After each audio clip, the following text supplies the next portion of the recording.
कि कब पदयात्रा कर रहे हैं उसी के साथ शुरुआत करते हैं। ये पदयात्रा क्यों?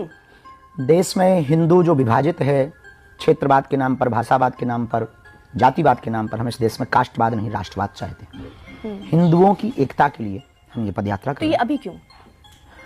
जरूरत तो 20 साल पहले थी। 1947 में ही हिंदू राष्ट्र हो जाना चाहिए था, पर उस वक्त नहीं हो पाया। अब करेंगे कैसे?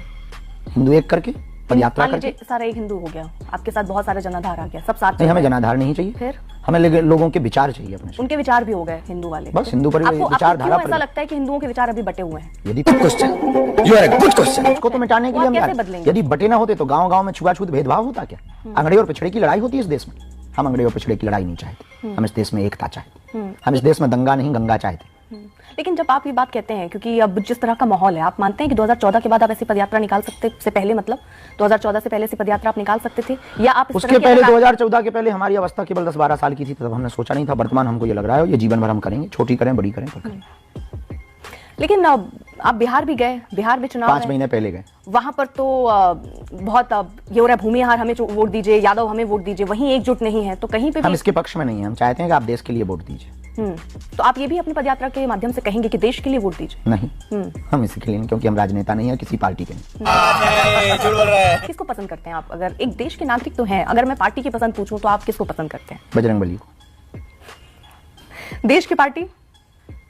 राम जी की। आपको लगता है देश में राम राज्य है? हो जाए। कब? परिवर्तन के साथ धीरे धीरे। कैसा परिवर्तन? दूसरी सरकार का परिवर्तन? दूसरी सरकार का ना, कि केवल विचार? सरकारों से कभी देश नहीं बदलेगा, विचारों से देश बदलेगा। सरकार सिर्फ विकास कर सकती है। ये सरकार विकास कर रही है? वर्तमान में जो देखा जाए बहुत बेहतर है। भविष्य में कोई और सरकार आएगी तो उसके बारे में भी करेंगे। हम किसी पार्टी के सपोर्टर नहीं। लेकिन ऐसा क्यों है फिर देश में माहौल? क्योंकि कहते हैं अगर आप हिंदुओं की बात कर रहे हैं तो हिंदू मतलब बीजेपी की पार्टी, वो हिंदुओं की ही बात करते हैं। इस देश में जितनी पार्टियां हैं, जिन में हिंदू हैं, हम उनकी बात करते हैं, क्योंकि हम सबके। तो आपकी जो पदयात्रा है, ये जो आरंभ हो रही है, जो समाप्त हो रही है, आपका टारगेट क्या है? मतलब आपका है कि सबको जोड़ना, वो आप कैसे तय करेंगे कि सब जुड़ गए हैं? वो कैसे होगा? जैसे ब्रज क्षेत्र में मांस मंदिरा विक्रय बंद होना चाहिए, इन पर बात रखेंगे। अच्छा, आई लव मोहम्मद पर आपका क्या टेक है? कोई अच्छा है, आई लव मोहम्मद तो आई लव महादेव। इस पर जो विवाद हो रहा है, आपको लगता है कि जब आप सब पूरे सनातन और हिंदू को जोड़ने की बात करते हैं, फिर दूसरा खेमा मुसलमानों को जोड़ने की बात करता है, तो जो भाईचारा है वो खत्म हो रहा है? शाबाश! नहीं है, ये हम जो जाति में बांटे हुए हैं, और आपको लगता है राजनेताओं ने बांटा है? कास्टवाद ज्यादा है राष्ट्रवाद से। तो आप ऐसी कितनी पदयात्रा का विचार कर रहे हैं जिससे आपको लगता है जब तक कास्टवाद ना मिट जाएगा, राष्ट्रवाद, हम जातियां नहीं मिटाना चाहते, जातियों का अहंकार मिटाना चाहते। और वो आपको लगता है पदयात्रा से हो जाएगा? हो जाएगा। इस देश में पदयात्राएं सफल रही। प्रभु श्री राम की वनवास यात्रा, महात्मा गांधी की दांडी यात्रा। जब दांडी यात्रा से देश आजाद हो सकता है तो क्या ये आजादी नहीं मिल सकती कास्टवाद की? अच्छा, जब हम बात कर रहे हैं हिंदुत्व की, तो दिमाग